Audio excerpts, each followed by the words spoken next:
Hey, and welcome, msKIRAspeaks. Before we get started, I ask that you watch the videos till the end, subscribe, and turn on your notifications. How's everyone doing this weekend? We are here for another one of my watch lists, guys. And as you know, my watch list consists of TV, streaming, and film, old, new, and in between. Some I've watched before, and some I'm currently watching. I'll give you my mostly spoiler-free breakdown of 2 or more shows with some additional recommendations. I just want to say welcome to any newcomers. I hope that you'll subscribe and return for future content. A huge thank you to my subscribers for your continued support. I appreciate you all. Tonight, I'm trying something different. Now, I'm not sure if I'll be able to keep up with this every month, but we shall see. As the month comes to an end, I'm coming to you with some July releases that you may have missed. Let's start off with a few things I think you should check out on streaming. First up is Rap Shit on HBOMAX. This comedy series premiered on the 21st, and it's in its first season, and the episodes are a little over 30 minutes each. Rap Shit follows 2 estranged high school friends from Miami, Shauna and Mia. The 2 reunite to form a rap group. Their unlikely partnership offers a way out and maybe a way up in an industry that demands talent, skill, and a fierce commitment to make it work. The show is brought to us by the Issa Rae and debuted at ABFF in June. It shows us how big of an influence social media plays, and it's probably intended for a younger audience, but I'm hanging in there with it. I'm all caught up on all 3 episodes. I mean, so far, so good, and I think I'll get more into it as the season progresses. Now, they say it's not based on the city girls, but being in Miami, you definitely get that vibe. And I think Nita is going to do something with it, either a pre-recorded or a live, so check her on out if you want more on this series. Next up is Everything's Trash on Freeform and also available on Hulu. This comedy series premiered on the 13th. It's in its first season and the episodes are about 20 minutes each, and we are going to get 10 episodes for this season. An outspoken podcast star is forced to start her journey into maturity when her older brother launches his political campaign. The show takes place in Brooklyn, and it stars Phoebe Robinson as the main character, and it's also loosely based on her real life. We get a look into Phoebe's love life, her podcasts, and her personal relationships, including her friends and family. Phoebe, she tries to support her brother Jaden's campaign without getting into much trouble, with a little help from her friends Malika and Michael. So far, we are 4 episodes in, and I am digging it. Like Rap Shit, the episodes aren't too long, so it's a nice, easy watch. Please support both of these shows if you can. I hate to see Black shows come and go, and these 2 are pretty good. And I am actually reviewing Everything's Trash, so give the show a watch and then kindly check out my reviews.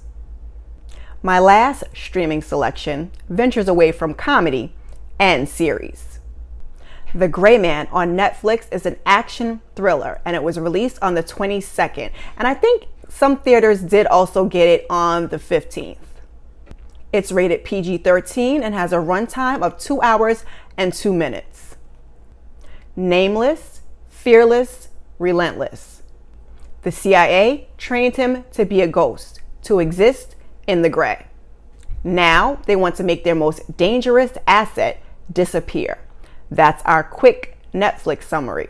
And from IMDb, when the CIA's most skilled operative, true identity known to none, accidentally uncovers dark agency secrets, a psychopathic former colleague puts a bounty on his head, setting off a global manhunt by international assassins.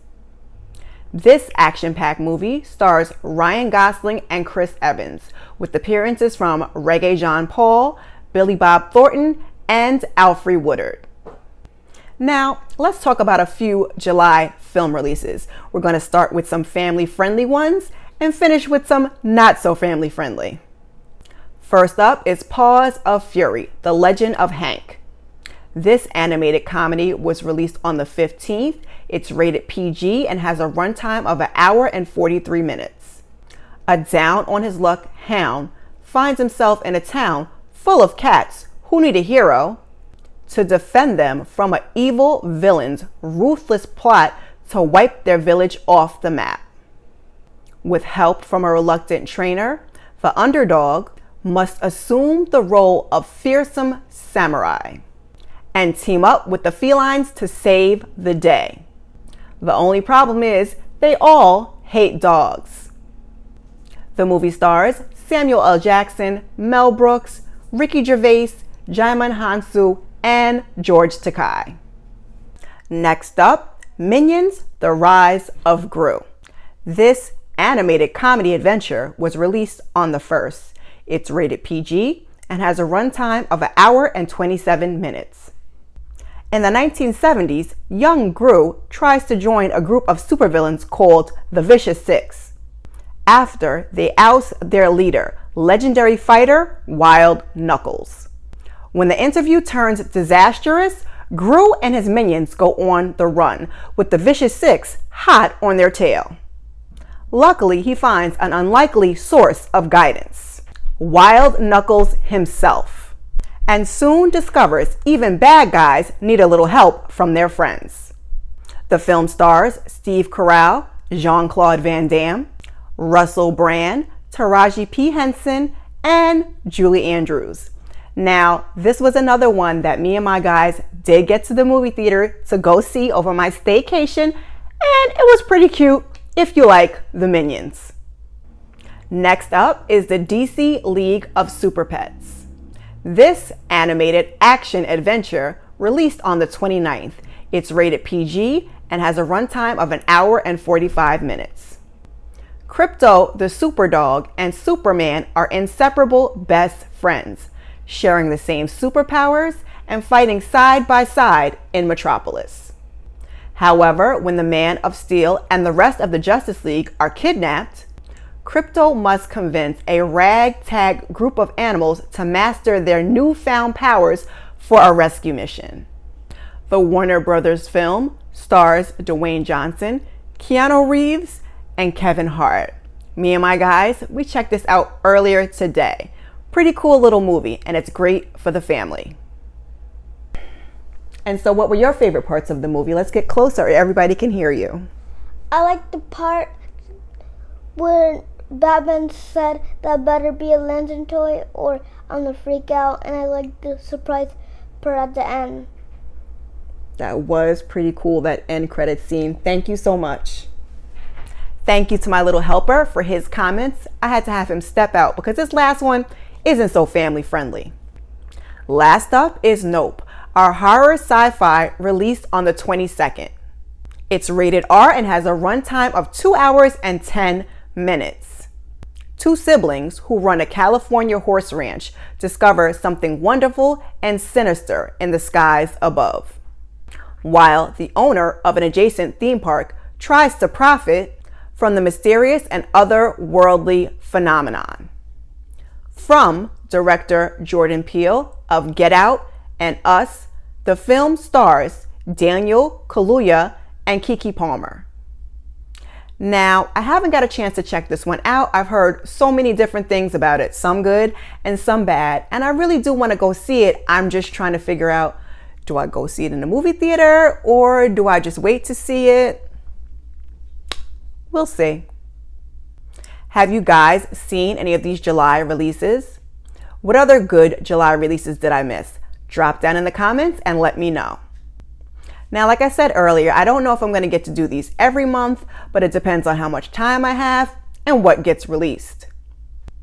Drop down in the comments and let me know if you've seen these and what you thought, or just let me know that you stopped by.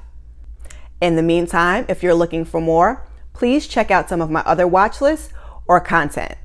Keep your notifications on, and I'll see you in the next one. Peace.